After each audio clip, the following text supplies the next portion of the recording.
Over to you, but it's a dry heat. Thanks, Pete. Well, the National Review, you know the magazine? Well, it's making the case against Donald Trump this week, urging Republicans not to back him. But the latest Fox News poll shows Trump maintains a 14-point lead over second-place Ted Cruz. So, is the magazine out of touch with what conservative voters really want? For more on this, let's tune to our political panel this morning. Senior writer for Opportunity Lives and founder of Bold Global Media, Carrie Sheffield, and from Red Alert Politics, Brian Girdusky, and former Hillary Clinton advisor and Fox News contributor, Jehmu Greene. Nice to see all of you this morning. Thanks for braving the snow to come out and talk politics this morning. Yeah. So, National Review releases this scathing editorial and saying that Donald Trump is really a threat to conservatism. Jehmu, where do you fall on this?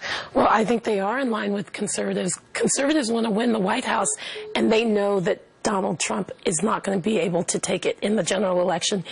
Republicans, establishment Republicans, are freaking out. So they are all going to start coalescing. Excuse me, I have no voice because I'm so excited we're this close to the election. I completely agree with you, Jehmu, in terms of actually wanting to win. So Donald Trump just has major structural problems compared to all the other competitors.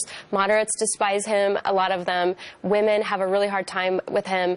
Hispanics don't like him, and they're the largest, fastest-growing minority bloc right now. I totally disagree with everything they just said. I think that Donald Trump has the greatest appeal to people who are not traditionally conservative, certainly more than people like Ted Cruz does.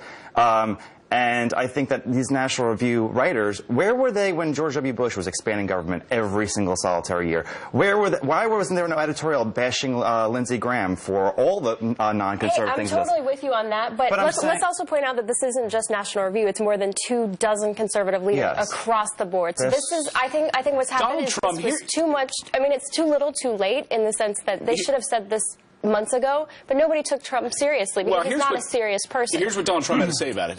Donald Trump says, National Review is a failing publication that's lost its way. Its circulation is way down with its influence being at an all-time low. It's sad, he said. He said very few people read the National Review. You know the fact of the matter is Donald Trump has no knowledge or history of conservatism. Donald Trump doesn't understand or appreciate Barry Goldwater. He doesn't appreciate what National Review is. Okay, but he is right, though. He is right. They did lose their way. Russell Kirk, the founder of the American conservatism, like the father figure, he supported socialists, nationalists, progressives, libertarians. The whole idea, there's no single ideology about conservatism, and that's why the paper, which used to be, the magazine used to be really exciting, is not that exciting People used to say that about Mitt Romney, that he doesn't fall in line with conservative values, that he'd flip-flop. National Review backed Mitt Romney. Well, Romney certainly was more in line with conservative values and had a record in conservatism that Donald Trump does not. But this right here, this is what establishment Republicans are afraid of. Donald Trump is Are Democrats excited about this debate right here? Republicans. They're enjoying watching National Review right now.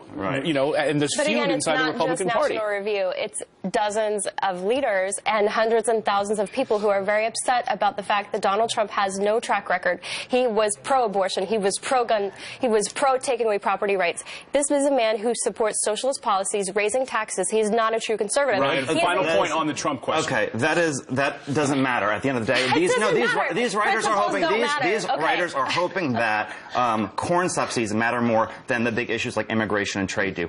Trade matter, and that's why they lost. They're out of step with the Republican voter. Let's talk Bernie and Hillary this morning. Bernie Sanders' new poll out of Iowa, pretty remarkable right now, surging ahead in Iowa, 51% to Hillary Clinton's 43%. New Hampshire, it looks like it's even worse. Is this a real threat right now? Bernie Sanders win Iowa, win New Hampshire. Do you see that happening? No. You don't see that happening? This is a numbers game. I think the Clinton campaign has said all along they are taking this seriously in a way that in 2008, probably there were some decisions made along the way that have been shifted.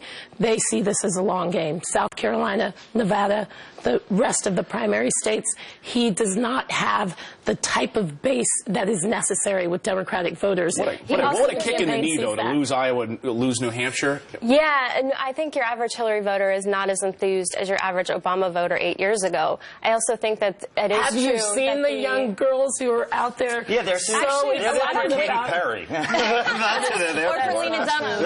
No, and the thing is, the Democratic Party is making sure that this is a Hillary coronation. That's why they put the debates on the weekend when nobody's watching. They're structurally they're tilting the weights definitely for Hillary. Sanders' fundamental problem is that he appeals to segments of the population that are really good in the Northeast and really good in the Midwest, college-educated whites. When it gets to the Deep South, when it gets to the far out to the West Coast, he's going to have to appeal to Latinos and blacks, and he doesn't right now. He appeals to voters in 3 places: Iowa, New Hampshire, Vermont.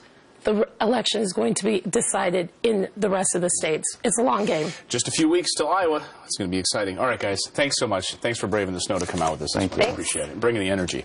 All right.